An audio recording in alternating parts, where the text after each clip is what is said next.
선생님 안녕하세요. 마인드병리입니다. 오늘은 신금일간의 계묘년 운세에 대해서 쉽고 재밌게 말씀 들어보도록 하겠습니다. 신금의 계묘가 온다는 거는 확 달아올랐다. 빠르게 일이 진행되고 잘 풀릴 수가 있는데 확 꺼질 수가 있습니다. 자신감도 올라가고 내 의지대로 뭔가 될 것 같고 실제로 원하는 대로 다 잘 돼 가는데 안타깝게도 지구력이 딸릴 수가 있죠. 의욕과 욕심이 넘치지만 흥분해서 페이스 조절에 실패할 수가 있습니다. 예를 들면 고기 뷔페에 가는데 맛있는 고기를 보니까 너무 맛있어서 막 흥분해서 주체하지 못하고 막 먹다가 배탈 나는 거예요. 근데 이게 왜 그러냐면 신금의 개수는 식신인데 식신은 내가 하고 싶은 건 다 한다는 뜻이에요. 그리고 신금의 묘목은 편재여서 다양하고 재밌고 내가 갖고 싶은 것들이 다 오는 운이어서 결국 욕심부리다 페이스 조절에 실패할 수가 있습니다. 게다가 신금, 개수, 묘목으로 이어지는 금생수, 수생목은 거의 예촉이라고 보시면 돼요.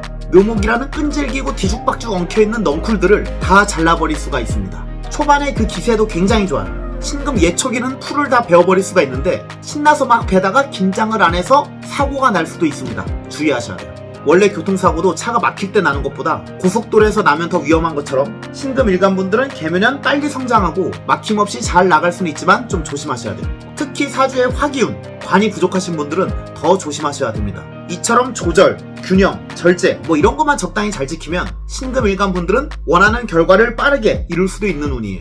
또 신금일간분들은 계묘년에 많은 기회가 올 수 있는데 편재라는 활동 무대가 작년, 이민년, 정제보다 더 넓어져서 좋아요. 좋은데 이게 은근히 더 어려운 운일 수도 있어요. 선택할 게 많아진 거죠. 작년에는 볼 게 수리남밖에 없었는데 계묘년에는 재벌집 막내 아들이랑 더글놀이랑 카지노랑 막 재밌는 게 엄청 많이 나와. 더 볼 게 많아져서 선택하기 어려워지는 거예요. 시간은 한정되어 있는데 보고 싶은 건 더 많아져서 물론 좋지만 아쉬움도 더 큰 거죠. 재물적으로도 제한된 시간에 많은 일들을 해야 되니까 힘이 들기는 하지만 내가 하고 싶은 일이고 성과도 좋아서 만족도는 높아요. 근데 월급쟁이 분들은 그냥 월급이겠죠?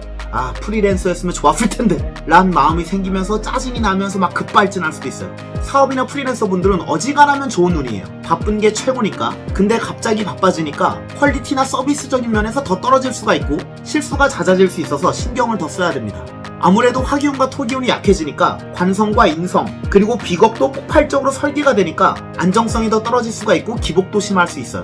특히 식신은 말도 돼서 필터를 안 걸치고 입으로 말이 나와서 말실수를 할 수도 있습니다. 어쨌든 편과는 예상치 못한 어려움이라면 편재는 예상치 못한 즐거움일 수도 있으니까 신금일간분들은 계묘년 익사이팅한 한 해가 될 것 같습니다. 자, 이제 일간별로 설명해 드리겠습니다. 먼저 신축일주분들은 겸손한 척 하지 않는 운이에요. 축토 속에 개수, 식신이 올라오는데 이건 내가 갈고 닦은 칼이 세상에 드러난 거고 묘라는 편재도 오니까 칼을 사용할 수가 있습니다. 오랫동안 갈고 닦은 칼로 오징어를 썰 수가 있어요. 남편이 오징어라면 베어버릴 수가 있습니다. 네, 축토는 얼어붙은 땅이고 양력 1월의 기운이어서 봄, 인묘진을 원하는데 운에서 봄인 묘가 온 거잖아요. 심지어 묘목은 축토를 만나면 언 땅에 뿌리를 내리려고 발악하는데 이건 축토는 묘목을 관리하고 묘목은 축토를 잡으려고 하니까 신금은 땡큐죠. 어부지리가 될 수 있습니다. 편재, 일확천금, 기회, 목적 이런 것들이 알아서 굴러들어올 수 있어요. 내가 대충 그냥 막 뱉은 아이디어가 인정을 받을 수 있고 대인관계에서도 매력적인 사람들이 나에게 호감을 갖는 운이기도 해요.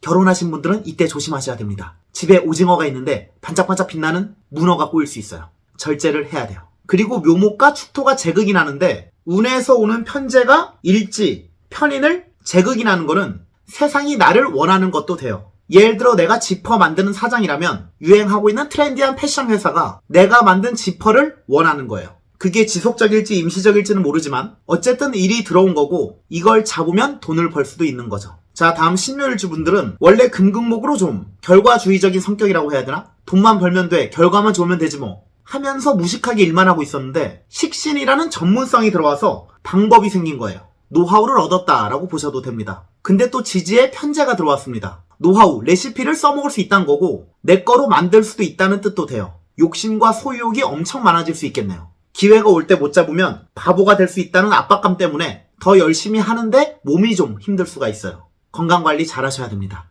화기운이나 토기운이 거의 없으신 분들은 무조건 노밖으로 편재를 내 거로 만드는데 실수를 할 수 있으니까 좀 조심하셔야 되고 화기운이나 토기운이 어정쩡하게 있으신 분들은 문제가 생길 수가 있어요. 내 가치에 대해, 내 이런 거. 기계처럼 일하고 있고 편재여서 재밌고 할만하긴 한데 정신적 자유를 원해요. 일하느라 바빠 죽겠는 와중에 내 가치에 대해서 고민까지 하니까 스트레스를 엄청 많이 받죠. 딜레마를 내려놓지 못하는 거예요. 신묘일주에 화가 있으신 분들은 체념을 할 수가 있습니다. 이때 노져야 된다. 바짝 벌어야 돼. 미래의 내 계획을 위해 돈을 바짝 벌죠. 자, 다음 신사일주 분들은 탈출하고 싶어요. 이 현실을 벗어나고 싶은 거죠. 꿋꿋이 참고 살았는데 개묘년은 못 참을 수가 있습니다. 원래 있었던 직장, 직업, 사람, 공부 다 갈아엎고 싶어요. 왜 이런 생각이 드냐면 일지에 사화, 정관이 있는데 운에서 식신 편제가 오니까 내 능력, 내 전문성으로 새로운 걸 하고 싶다는 뜻도 돼요. 수생목, 목생화로 정관이 강해지기보다는 개수, 묘목은 어정쩡하게 사화를 자극해서 정관을 밀당하는 거예요.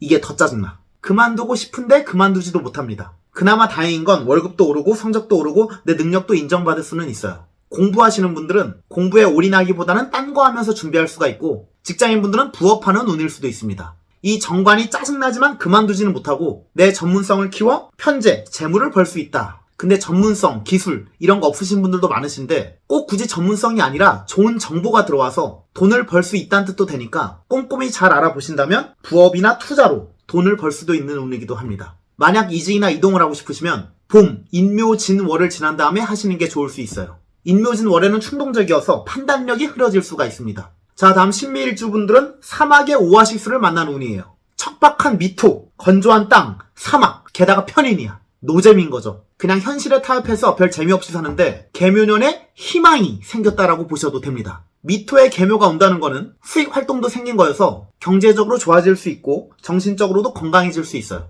미토와 묘목이 재극인 하면서 합을 하고 있는데 이건 세상이 내 가치를 알아주는 것도 돼요. 인정받을 수 있는 거죠. 또 개묘는 신미일주 분들한테 신상도 돼요. 예를 들어 그냥 전기밥솥으로 밥을 먹고 있는데 휘슬러 압력 밥솥을 얻은 거예요. 맛있고 시간도 절약하고 일석이조의 효과를 얻을 수 있습니다. 이처럼 나에게 필요한 것들을 얻을 수 있는 운인데 편제는 유동성이 커서 임시로 얻은 것도 되니까 들어올 때 뽕 빼야 돼요. 아끼면 안 됩니다. 그리고 일적으로는 나의 할 일이 더 늘어났다는 뜻도 되는데 이때 일들을 제대로 잡으면 내 능력을 인정받아 미토에 새로운 꽃이 필 수도 있어요. 자, 다음 신유일주 분들은 꼰대가 정신 차려서 트렌디해진다요. 신유는 완성이기 때문에 완벽주의자적인 성향도 있고 좀 까다로운 면도 있는데 항상 자기 자신은 착하다 그래요. 나 약하고 여리다고. 근데 남들이 봤을 때는 절대 아니죠. 근데 신유일주 분들은 개묘년에 공감 능력이 생기고 자신을 변화하려고 하는 운이에요. 새로운 도전도 할 수 있고 다른 사람들과 더 잘 어울릴 수 있는 운이어서 활동 반경이 좁았다면 개묘년은 더 넓어지는 시기예요. 또 지지의 묘유충은 욕심을 의미하기도 해서 좀 과할 수는 있습니다. 오버할 수 있어요. 목표를 크게 잡을 수 있고 들어오는 일들을 다 잡아서 사서 고생할 수가 있습니다. 그리고 유금, 비견이 편제를 쟁제하는데 이건 좀 위험할 수도 있어요. 자만이라고 보셔도 됩니다. 나 회사 때려쳐도 갈 데 많아 하는데 막상 갈 데가 없을 수 있어요.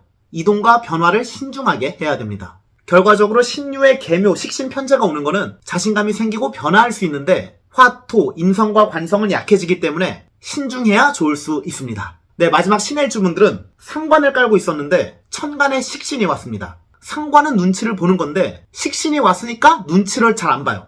예를 들어 혼자 식당에서 밥을 먹어요. 밥을 혼자 먹는데 막 당당하게 먹으려고 해도 나도 모르게 눈치를 보면서 막 먹는데 식신이 오니까 내 밥에 집중해서 당당하게 밥을 먹는 거예요. 이건 내면이 튼튼해진 거라 볼 수 있어요. 나 자신에 대한 확신이 애매했는데 개수가 오면서 더 단단해진 거죠. 순발력은 있었는데 실속이 없었다면 실속도 챙길 수 있는 운이기도 해요. 지지에서 묘목도 오니까 결과도 괜찮은 거고 해수는 해묘합으로 묘목을 키우고 싶어 하는데 상관이 편제와 합을 하니까 내 능력이 재물과 연결된 거라 보셔도 됩니다. 근데 돈 나갈 것도 많아진 거예요. 내 소유욕이 굉장히 세져서 좀 쓸모없는 지출도 많아질 수 있습니다. 맨날 생머리하고 다녔는데 돈도 생겼지, 자신감도 생겼지, 눈치도 안 보지. 그래서 내가 하고 싶은 염색과 펌을 할 수가 있어요. 남들이 봤을 때는 좀 철없어 보이지만 맑은 눈에 광인처럼 보일 수도 있어요.